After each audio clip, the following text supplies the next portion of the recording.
Friends, आप सभी का हमारे YouTube channel Energy Career Institute में स्वागत है। और आज मैं आपके लिए एक मोस्ट इंपॉर्टेंट टॉपिक का डेरिवेशन लेकर आ गया हूँ। वो टॉपिक क्या है, आप ध्यान दीजिए एक बार। वेलोसिटी एडिशन थ्योरम, जो कई बार एग्जाम में पूछा हुआ है। इलाहाबाद यूनिवर्सिटी के मैकेनिक्स के पेपर में बीएससी फर्स्ट ईयर में कई बार ये पूछा जा चुका है। इसको एक दूसरे नाम से भी एग्जाम में पूछा हुआ है कि रिलेटिविस्टिक एडिशन ऑफ वेलोसिटीज। इसको दो नाम से पूछता है, एक वेलोसिटी एडिशन थ्योरम, एक रिलेटिविस्टिक एडिशन ऑफ वेलोसिटीज। दोनों एक ही क्वेश्चन है। इसको देखिए कैसे करते हैं। ये थियरी ऑफ रिलेटिविटी से रिलेटेड एक मोस्ट इंपॉर्टेंट टॉपिक है, क्योंकि ये जो इसमें हम क्या करते हैं कि दो फ्रेम ऑफ रेफरेंस को कंसीडर करते हैं और उसमें एक किसी फ्रेम में जो मूविंग फ्रेम होता है उसमें कोई पार्टिकल मूव कर रहा होता है और फिर दोनों ऑब्जर्वर द्वारा नोटिस किए गए वेलोसिटीज को हम ऐड करके देखते हैं कि क्या हमें फार्मूला मिल रहा है। जैसे हम सबसे पहले इसका जो फार्मूला होता है, इस फार्मूले को हम ऐसे लिखते हैं, u is equals to u dash plus v upon 1 plus u dash v upon c square. ये इसका जनरल फार्मूला होता है। हमको यही डिराइव करना है कि ये कैसे आएगा, क्योंकि आप अपने अनुसार में देखेंगे तो ये कई बार एग्जाम में पूछा जा चुका है। तो सबसे पहले इसके डेरिवेशन को करने से पहले आपको, तो इसके पहले मैंने जो वीडियोस अपलोड किए हैं लॉरेंस ट्रांसफॉर्मेशन और गैलीलियन ट्रांसफॉर्मेशन से रिलेटेड, यदि आप उन वीडियोस को नहीं देखे तो पहले आप उनको देख लीजिए, तभी आपको ये समझ में आएगा वेलोसिटी एडिशन थ्योरम क्या है, क्योंकि इसमें लॉरेंस ट्रांसफॉर्मेशन का ही यूज किया जाना है। तो सबसे पहले क्या है कि जो लोग भी लॉरेंस ट्रांसफॉर्मेशन का वीडियो देखे हैं, तो वहाँ पे मैंने सबसे पहले क्या किया था कि consider two frames S and S dash is moving with v velocity से मूव कर रहा है relative to S frame along x axis के along यस फ्रेम के रिलेटिव कोई फ्रेम एस डैश है जो वी वेलोसिटी से मूव कर रहा है। यहाँ तक तो हमने कंसीडर किया था लॉरेंस ट्रांसफॉर्मेशन में। तो आपको पहले उतना वो लिख लेना है कि ऐसे दो फ्रेम है जिनके कोऑर्डिनेट एक्स वाई जेड है, जो वी वेलोसिटी से यस डैश फ्रेम जो है along x axis relative to S frame move कर रहा है। ठीक, इतना आपको ऊपर लिख लेना है। तो नीचे आप लिखेंगे let us consider that a particle which coordinate according to S frame is x y z and t, यानी कि एस फ्रेम के अकॉर्डिंग इस पार्टिकल का कोऑर्डिनेट क्या है, एक्स वाई जेड टी है, जबकि एस डैश फ्रेम के according x dash y dash z dash and t dash है। इस फ्रेम के अकॉर्डिंग इस पार्टिकल के कोऑर्डिनेट कौन कौन है, x dash y dash z dash and t dash. The particle is moving along x axis, particle x axis के along move कर रहा है। Frame S dash is measured its velocity u x, यानी ये जो फ्रेम एस है इस particle की वेलोसिटी को यू एक्स मेजर करता है। ठीक, जबकि S dash is measured its velocity u x dash, यानी कि एस डैश फ्रेम इसकी वेलोसिटी क्या मेजर कर रहा है, यू एक्स डैश मेजर कर रहा है। ठीक, तो ये दोनों फ्रेम अलग अलग वेलोसिटी मेजर कर रहे हैं इस फ्रेम को, इस पार्टिकल की वेलोसिटी को। तो अब हम इन दोनों वेलोसिटीज को ऐड करके रिलेटिविस्टिक वेलोसिटी को फाइंड आउट करेंगे हम। तो रिलेटिविस्टिक वेलोसिटी में क्या करते हैं कि हम इन दोनों वेलोसिटीज को जोड़ लेते हैं। अब ऐसे सीधे सीधे नहीं जोड़ेंगे हम, इसको हम इस फॉर्म में जोड़कर लिखते हैं। ठीक, तो आइए हम इस फॉर्म में इसको डेरिवेशन कर, तो जब हम इसका डेरिवेशन करेंगे तो ध्यान दीजिए क्या करेंगे। इसको मैं इरेज कर दे रहा हूँ।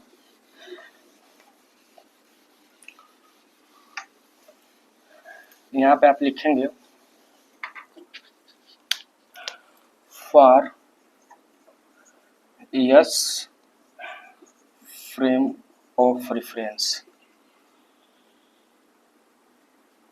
जो हमारा यस फ्रेम है उसके लिए हम वेलोसिटी को अगर फाइंड आउट करें तो क्या होगा, u x is equal to क्या होगा, d x upon d t होगा। और सेम ऐसा ही अगर हम एस डैश के लिए निकालें तो क्या होगा, for S dash frame of reference, तो इसके लिए वेलोसिटी क्या होगी,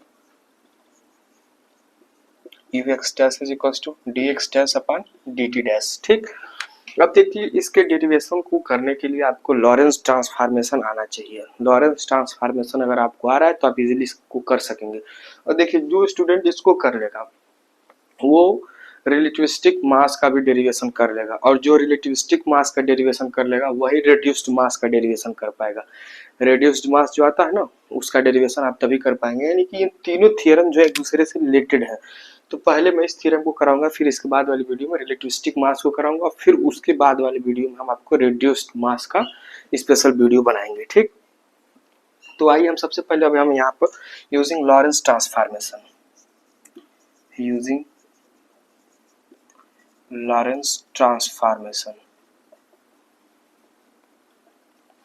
अब लॉरेंस ट्रांसफॉर्मेशन क्या होता है, ध्यान दीजिए। X dash is equal to क्या होता है, x minus v t upon under root one minus v square upon c square. ठीक, इसे इक्वेशन फर्स्ट कर दीजिए, इसे इक्वेशन सेकंड और इसे इक्वेशन थर्ड।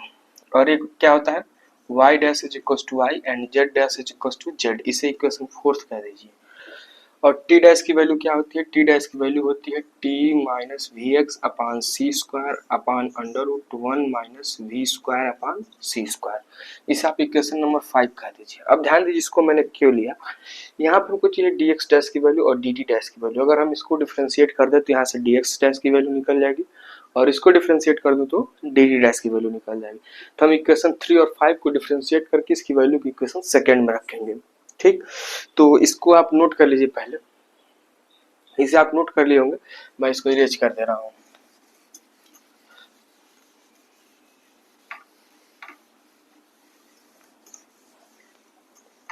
तो यहाँ पे आप लिखिए डिफ्रेंशिएटिंग इक्वेशन थर्ड।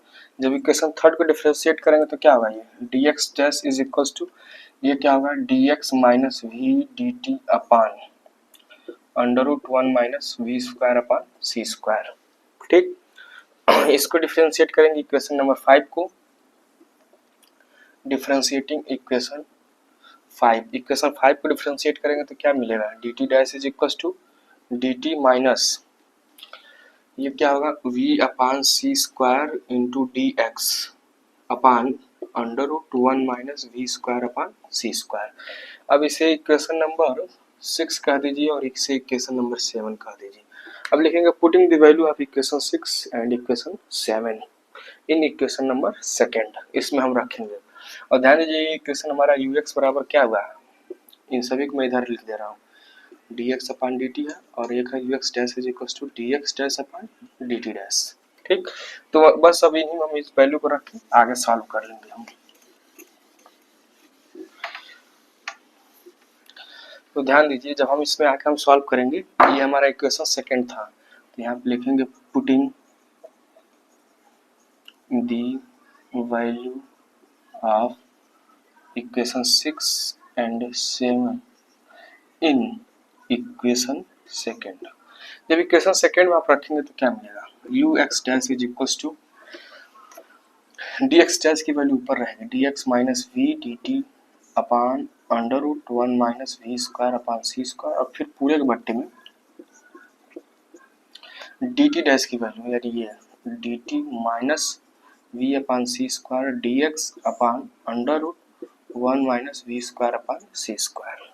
ठीक, अब ध्यान दीजिए आप क्या करेंगे, अब ये देखेंगे कि ये जो है इससे कट जाएगा, तो इसको हम यदि इससे काट दें तो हमें क्या मिलेगा, you x dash is equal to मिलेगा D x minus we D T upon D T minus we C square D X. ठीक, अब इसको हम आगे और थोड़ा सा सॉल्व करेंगे तो देखेंगे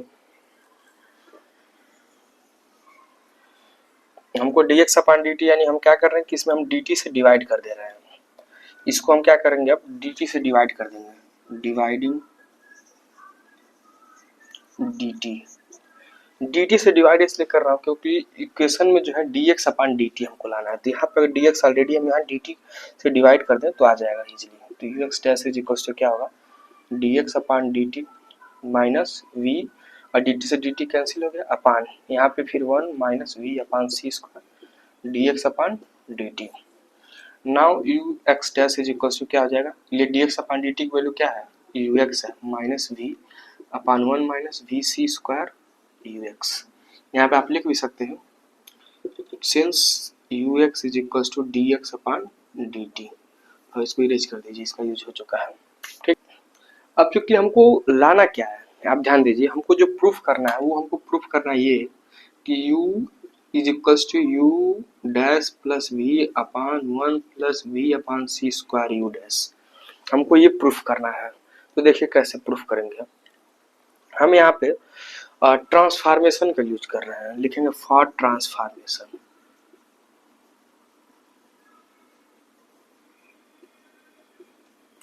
फॉर ट्रांसफॉर्मेशन, अब यहाँ पे लॉजिक ये है कि जो कि ट्रांसफॉर्मेशन में क्या होता है कि जो और माइनस रहता है वो प्लस में कन्वर्ट हो जाएगा, और जो डैश वाली वैल्यू बिना डैश में चेंज हो जाती है और जो बिना डैश वाली है वो डैश में चेंज होती है। ध्यान दीजिए, ट्रांसफॉर्मेशन में क्या होगा कि माइनस जो है प्लस में चेंज हो जाएगा, जो डैश वाली वैल्यू है वो विदाउट डैश की हो जाएगी और जो विदाउट डैश की है वो डैश में कन्वर्ट हो जाएगी। ठीक, यही है ट्रांसफॉर्मेशन का सिंपल लॉजिक, आपको यही यहाँ पे करना है। तो चूंकि आप एग्जाम में इसको नहीं लिखेंगे, आप बस सीधे सीधे लिखेंगे फॉर ट्रांसफॉर्मेशन, माइनस प्लस में कन्वर्ट करेंगे डैश को विदाउट डैश में, और जो विदाउट डैश का है उसको किस में कन्वर्ट करेंगे, डैश में।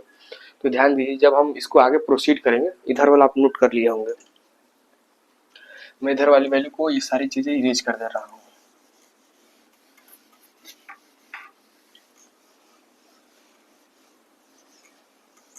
तो ध्यान दीजिए, जब हम यहाँ पे ट्रांसफॉर्मेशन यूज करेंगे तो यू एक्स डैश है, जो कि डैश वाली वैल्यू किस में कन्वर्ट करेंगे, बिना डैश में, तो u x is equals to, फिर ये बिना डैश का है तो इसको डैश में करेंगे, यू एक्स डैश, माइनस है तो प्लस वी अपान, फिर ये वन माइनस है तो plus v upon c square u x dash. ठीक, अब चूंकि ये तो एक्स के फॉर्म में है, हम इसको यहाँ पे सिंपल नोटेशंस लेते हैं। सिंपल नोटेशंस मतलब यहाँ पे लिखेंगे take simple notations. Simple notations इसलिए हम लेते हैं क्योंकि हमारा फार्मूला इस फॉर्म में है, तो हम यहाँ पे क्या लिखेंगे कि u x is equals to u ले लेंगे और u x dash is equals to u dash ले लेंगे। तो जब हम इस तरह से इसको वहाँ पर रखेंगे तो होगा u is equals to u dash plus v upon one plus v upon c square u dash. यही हमारा फार्मूला डिराइव हो गया, ध्यान दीजिए यहाँ पे। तो ये रहा आपका वेलोसिटी एडिशन थ्योरम। इसी को कभी कभी एग्जाम में रिलेटिविस्टिक वेलोसिटी एडिशन थ्योरम करके कहा जाता है। तो मतलब कुल मिला जुला कर वही फार्मूला और वही टेक्निक रहेगा, बस पूछने का उसका तरीका अलग अलग रहता है। इसके बाद हम वीडियो एक लेकर आ रहे हैं जिसमें हम रिलेटिविस्टिक मास बताएंगे और उसके बाद हम रिड्यूस्ड मास बताएंगे, उसके बाद हम चलेंगे थर्मोडाइनमिक्स पर। चूंकि 2 दिन से मैं लगातार वीडियो नहीं डाल रहा था, उसमें कुछ इशू होने की वजह से हम आपको वीडियो नहीं दे पा रहे थे, क्योंकि यहाँ पे हॉट स्पॉट का भी प्रॉब्लम हो गया था, तो इसके लिए हम आपको वीडियो नहीं दे पा रहे थे। और आज चूंकि रिचार्ज हुआ है तो फिर अब आपको लगातार वीडियो मिलेगा। बाकी आप लोग अपना प्रिपरेशन बेहतर ढंग से करते रहिए। और आपके लिए इम्पोर्टेंट इन्फॉर्मेशन ये है कि इलेक्ट्रॉनिक्स का पेपर एनालिसिस करने के बाद हम लोग ये देख रहे हैं कि बहुत सारे ऐसे क्वेश्चंस हैं जो एग्जाम में रिपीट ही नहीं हो रहे हैं, मतलब कि एक बार पूछा गया है उसके बाद उसको पूछा ही नहीं गया है। मतलब हर साल एक नए ढंग का क्वेश्चन इलेक्ट्रॉनिक्स में पूछा जा रहा है, तो उसमें हमको गेस्ट पेपर बनाने में काफ़ी दिक्कत हो रही है। फिर भी हम जो भी आपको गेस्ट पेपर देंगे, हम आशा करेंगे कि उससे अधिक से अधिक क्वेश्चन आपके एग्जाम में आने के चांसेस रहेंगे। फिर भी हम उसमें इंपॉर्टेंट टॉपिक्स भी कुछ बताएंगे इलेक्ट्रॉनिक्स में, और कुछ क्वेश्चंस भी हम आपको कराने का प्रयास करेंगे। ठीक, बाकी आप इलेक्ट्रॉनिक्स को बेहतर ढंग से पढ़िए। इलेक्ट्रॉनिक्स में सारा लॉजिक हम लोग का फेल हो गया है। आप इलेक्ट्रॉनिक्स को खुद बेहतर ढंग से पढ़िए। और यहाँ पे हम गेस्ट पेपर देंगे, ऐसा नहीं है कि गेस्ट पेपर नहीं देंगे, गेस्ट पेपर देंगे, और बाकी इसको आप फिर भी बेहतर ढंग से पढ़ने का कोशिश कीजिए इसको। ठीक, बाकी आप पढ़ाई करते रहिए। धन्यवाद।